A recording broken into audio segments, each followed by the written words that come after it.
let's jump right into this explainer because today we're tackling something that hits home for every single parent out there. I mean, we all want the absolute best for our kids, right? But how often do we actually pause and ask ourselves if our day-to-day parenting is genuinely building confident, emotionally safe children?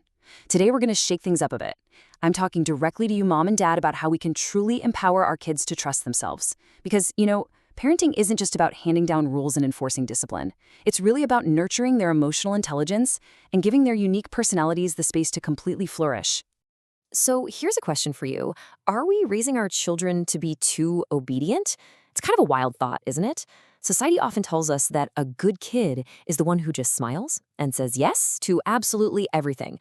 We totally praise them for being quiet and compliant. But let's be real for a second. A child who always complies, who constantly says yes just to keep the peace, they might actually grow up terrified to protect themselves.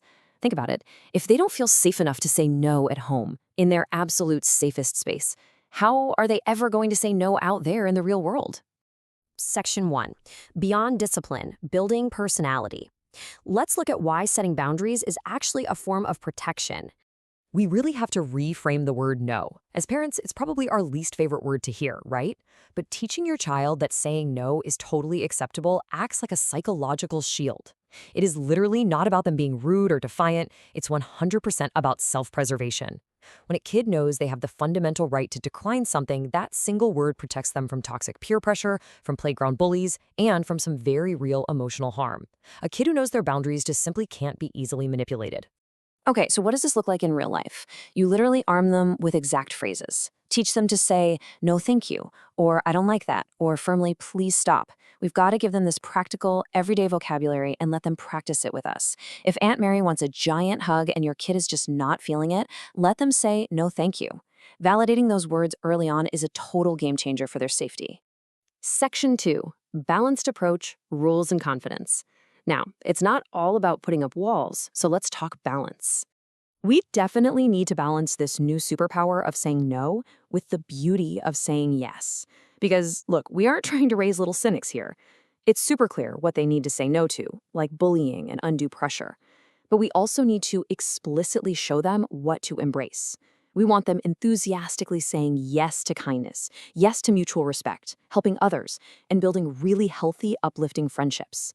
It's all about teaching them to make a conscious, empowered choice, rather than just blindly following along. Section 3. Avoid constant yelling. Stop emotional distance. And this part right here is absolutely crucial. If we want our kids to respect themselves, it starts with how we handle the really tough, high-tension moments at home.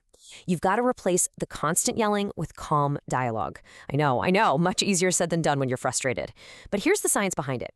Shouting triggers a child's fight or flight response. They literally stop learning and just go into survival mode, which creates this massive emotional gap between you two.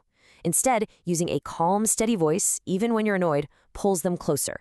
It closes that emotional distance and builds the bedrock of their self-esteem. Section 4. Correct the behavior, not the child. This ties right into how we handle those inevitable mistakes. Kids are gonna mess up. It's literally their job description. But when we correct them, the focus must be on the action, never their personality.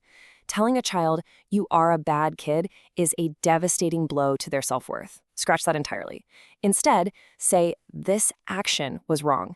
It seems like a tiny shift in words, but it's a massive shift in meaning. You're teaching them that while they can totally make bad choices, they are still fundamentally good, worthy people. Section 5. Everyday actions, psychological tips. Let's bring all this theory into reality with some quick, actionable steps. Here are 3 powerful tools you can start using today. Step 1. Truly listen to your kid. When they feel genuinely heard, they feel valued. Step 2. Praise the effort, not just the A+ on the spelling test.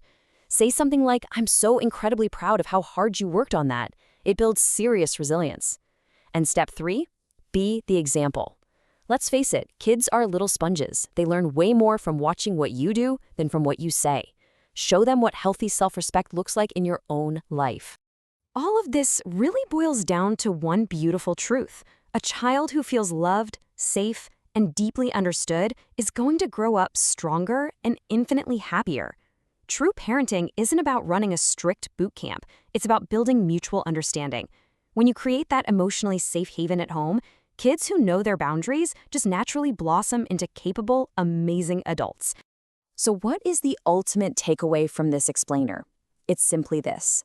Strong children are not raised to obey everyone. They are raised to respect themselves, too. Our goal is never blind obedience for the sake of our own convenience.